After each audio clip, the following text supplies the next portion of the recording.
Şu anda Türkiye'de gündemde bir af tartışması var ve afla ilgili meclise sunulan bir önerge var. Bu af tartışmasının içeriği genelde adli mahkumlar üzerine bir tartışma. Afın kapsama alanı sanki sadece adli mahkumların bir kısmı girecek gibi. Ve bu adli mahkumlara baktığımızda genelde insanlar birbirlerine karşı suç işlemişler. Ve birbirlerine karşı işledikleri suçları aslında devletin affetme yetkisinin olmaması lazım. Yani bununla ilgili farklı bir formül belki üretilebilir. Yani insanların birbirine karşı işlediği suçlarla ilgili aslında maktulun ailesi ve maktul taraf bununla ilgili belki bir affetme yönüne gidilebilir. Böyle bir af söz konusu olabilir. Aksi takdirde insanların birbirine karşı işlediği suçlarda devlet af çıkarırsa, affederse aslında yetkisi olmayan, hakkı olmayan bir şekilde adım atmış olur. Bunu ilkesel olarak doğru bulmuyoruz. Bizim parti programımızda da zaten bu açık bir şekilde ifade ediliyor. Bizim genel başkanımız da bununla ilgili gerekenleri medya ile paylaştı. Aslında şunu söyleyebiliriz. Yani bugün Türkiye'de FETÖ ve 28 Şubat mağdurları var. Ve bu insanlar yaklaşık 20-25 yıldır cezaevinde yatıyorlar. Bu insanlar aslında af da istemiyor. Yeniden adil bir yargılanma talepleri var.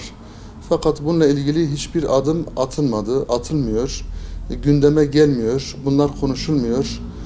Bu insanların çocukları mağdur oldu, aileleri mağdur oldu, eşleri mağdur oldu. Yani genç yaşta evli olup cezaevine giren insanların şu anda çocukları büyümüş ve bu insanların torunları olmuş. Gerçekten çok büyük bir acıdır. Ülke için gerçekten kara bir lekedir. Özellikle bununla ilgili de hükümetin mutlaka somut bir adım atılması lazım. Bu insanların mağduriyetinin gündeme gelmesi lazım. Sayın Cumhurbaşkanı da geçmişte bununla ilgili aslında bir açıklama yaptı. Cezaevlerinde 10-15 20 yıldır yatan mahzun insanlar var. Bunlarla ilgili bir adım atacağız gibi bir söylemde bulundu. Fakat yine de aslında bu söylem insanları umutlandırdı. Fakat yine bu insanların umutları söndü. Dolayısıyla bir af olacaksa, bir afla ilgili bir tartışma olacaksa mutlaka özellikle 28 Şubat ve FETÖ mağdurlarının da bu kapsamın içerisine alınması lazım. Bunun içerisine girmesi lazım. Bununla ilgili de somut adımlar atılması lazım ve gündeme gelmesi lazım. Fakat maalesef medyaya baktığımızda kesinlikle bunlar gündem edilmiyor, bunlar konuşulmuyor. Asıl mağdur bu insanlardır ve devletin bir af olacaksa, bir af yetkisi varsa devletin bu insanları affetmesi lazım. Kaldı ki bu insanlar af değil, yeniden yargılanma, adil bir yargılanma istiyorlar. Çünkü bu insanlar özellikle 28 Şubat ve FETÖ savcıları, hakimleri, polisleri tarafından düzmece ifadelerle, sahte delillerle bu insanlar cezaevlerine atılmış. Ve gerçekten neredeyse çeyrek asırdır bu insanlar cezaevinde. Bu zulüm öyle bir zulüm ki arş-ı alayı titretiyor, vicdanları yaralıyor ve çok can yakıcı sonuçları oldu. Bu FETÖ ve 28 Şubatçıların çok can yakıcı sonuçlar oldu ailelerde özellikle. Bununla ilgili de mutlaka gündem edilmesi lazım, gündeme gelmesi lazım ve bu kapsamın içerisine mutlaka bu 28 Şubat ve FETÖ mağdurlarının da girmesi gerekiyor.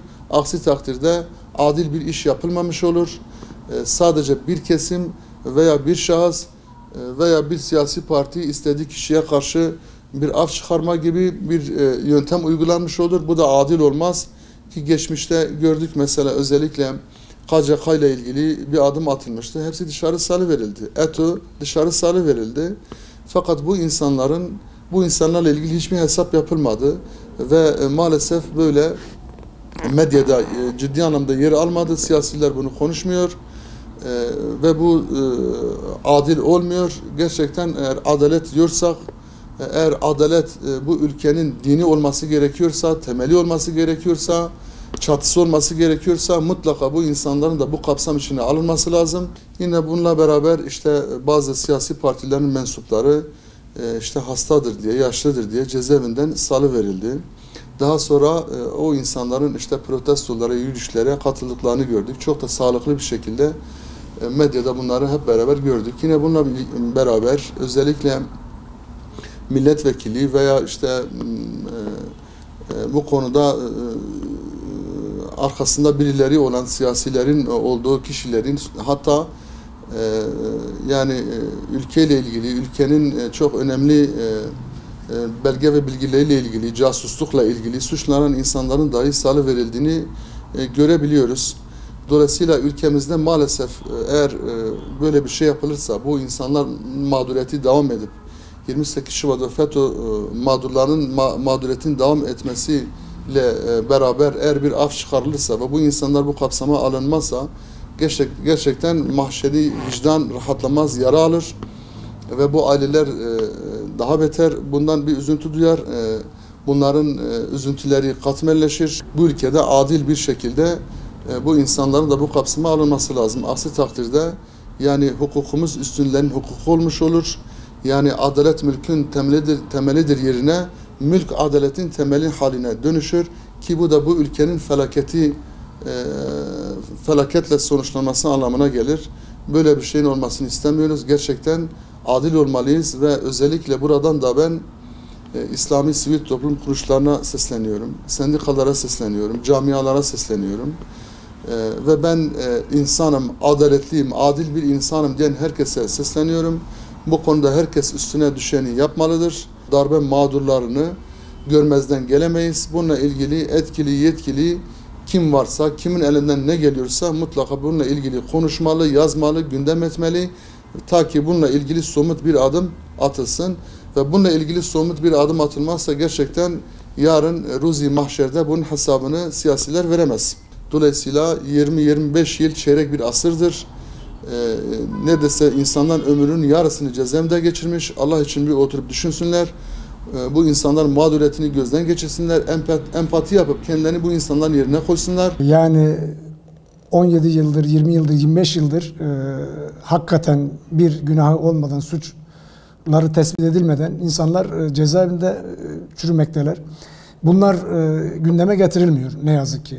Geçtiğimiz yıllarda biliyorsunuz Ergenekon ve Balyoz'dan tutuklanan birçok insanlar salıverilirken, tekrar iade itibar yapılırken ne yazık ki bugünkü FETÖ ile ilgili aslında 28 Şubat'ın da kurgularından yine Balyoz ve Ergenekon'un da bunlar tarafından yapıldığı ifade edilirken ne yazık Ergenekon ve Balyoz'dan insanlar bırakıldı ama 28 Şubat daha gerisine dönük hatta Sivas olaylarına kadar gidebiliriz.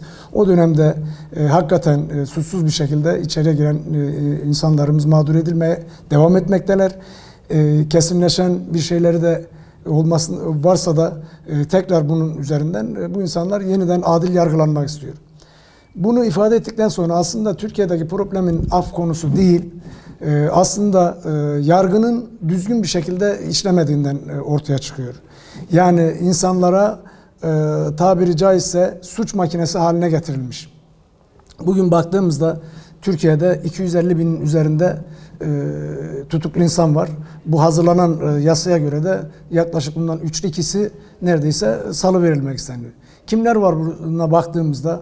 Efendim insanları dolandırmış, mağdur etmiş, uyuşturucuyla zehirlemiş, birçok bu kapsama da girdi. Hatta ilginçtir, organize suçlar diyor. Yani organize suçlar bugün acaba FETÖ'lüyü de bu organize suçların içerisinde kapsamına alacaklar mı? Bunun ileride açılımında farklı şeyler ortaya çıkacak mı? Bunu bilemiyoruz. Bizler daha doğrusu Saadet Partisi olarak aslında bizim inancımızın da gereği bir suç ortaya çıkmadan insanları suça götüren yolların tıkanması lazım. Bugünkü iktidarın en büyük eksikliklerinden bir tanesi budur. Yani dolayısıyla bu af konusunu biz elbette şunu ifade etmekten de geçemeyeceğim.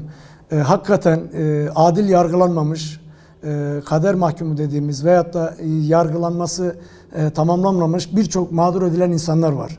Ve bu insanlarla beraber bizim inançlarımız gereği aile ve aile efradının da yoğun bir şekilde büyük bir cezalandırma durumu söz konusu. Yani bunların düzenlenmesi lazım. Maalesef Türkiye'deki ana sorunlardan bir tanesi budur. Yargının kimsenin güvenliği kalmamıştır. Türkiye'de maalesef yargı artık konuşulur duruma gelmiştir. İnsanlar sürekli suç makinesi haline getirilmiş.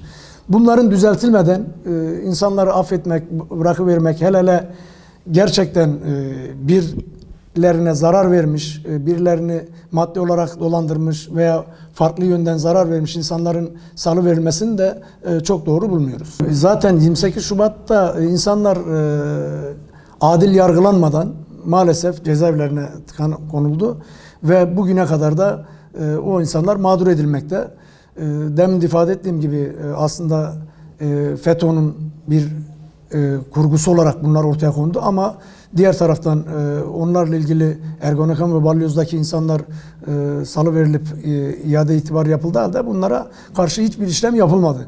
Kaldı ki bugünkü iktidar zaten 28 Şubat sürecinde kendilerinin de etkilendiği bir süreç. Onun için bunun üzerinde birinci derecede bunun üzerinde durmaları gerekirdi.